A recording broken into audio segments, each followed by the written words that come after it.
ഇന്നൊരു cooking video ആയിട്ട് നമുക്കൊരു ചിക്കൻ കറി വെച്ചാലോ. അപ്പം നമ്മൾ വേഗം പെട്ടെന്നുണ്ടായി തീരുമാനമായിട്ടോ. അപ്പം നമ്മൾ വേഗം സബോളയും തക്കാളിയും ഒക്കെ അരിഞ്ഞൊക്കെ വെച്ചു കൂട്ടാ. അതേ നേരം തന്നെ നമ്മൾ മുളക് പൊടിയും മല്ലിപ്പൊടിയൊക്കെ ചൂടാക്കി നമ്മൾ ചിക്കൻ മാരിനേറ്റ് ചെയ്ത് വെച്ചിട്ടുണ്ടായിരുന്നു. അപ്പോൾ നമ്മുടെ വീട്ടിൽ നിന്ന് അമ്മയില്ല കേട്ടാ. അപ്പോൾ അമ്മ പുറത്തേക്ക് പോയേക്കാം. അപ്പം അമ്മ എന്നോട് ചിക്കൻ വറുത്താൽ മതി എന്നാണ് പറഞ്ഞത്. അപ്പം ഞാൻ ആദ്യമായിട്ടാണ് ചിക്കൻ കറി വെക്കണേ, അതാണ് സത്യം. അപ്പോൾ നമ്മൾ വേഗം സബോളയും തക്കാളിയും അതുപോലെ വെളുത്തുള്ളിയും ഇഞ്ചിയൊക്കെ കൂടിയിട്ട് വഴറ്റാൻ വേണ്ടി ഇട്ടു കേട്ടോ.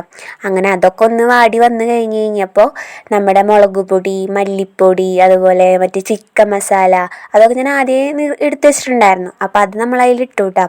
അങ്ങനെ ഇട്ട് നന്നായി മിക്സ് ചെയ്ത് അതെന്താ ഒന്ന് മൂത്ത് എന്താ പറയുക കുത്തുമണം പോയി കഴിയുമ്പോൾ നമ്മൾ മാരിനേറ്റ് ചെയ്ത് വെച്ചിട്ടുണ്ടായിരുന്നു നമ്മുടെ ചിക്കൻ നമ്മൾ അതിലേക്ക് തട്ടി കൊടുത്തുട്ടാം. എനിക്കറിയൊന്നുമില്ല, അതുകൊണ്ടാണ് ഞാൻ ഇത്ര അളവൊന്നും പറയാത്തത്. നമുക്ക് എന്താ പറയുക തോന്നണ ഒരു ഇത്ര മതിയാകും എന്നൊരു സംഭവം.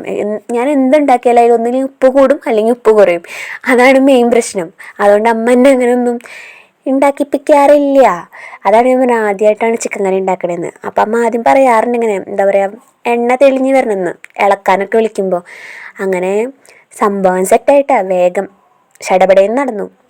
അപ്പോൾ നമ്മുടെ ധനുട്ടൻ വന്നിട്ടുണ്ടായിരുന്നു കേട്ടോ. അപ്പോൾ ധനുട്ടൻ സൂപ്പറാണെന്നാണ് പറഞ്ഞത്, നല്ല രസമുണ്ടെന്നാണ് പറഞ്ഞത്. ഞാനപ്പോൾ കാലത്ത് ഇടിയപ്പമായിരുന്നു, അപ്പോൾ ഞാൻ ഇടിയപ്പം കൂട്ടിയിട്ടാണ് കഴിച്ചത്. അപ്പോൾ ഇതൊക്കെയാണ് നമ്മുടെ ഇന്നത്തെ വിശേഷം.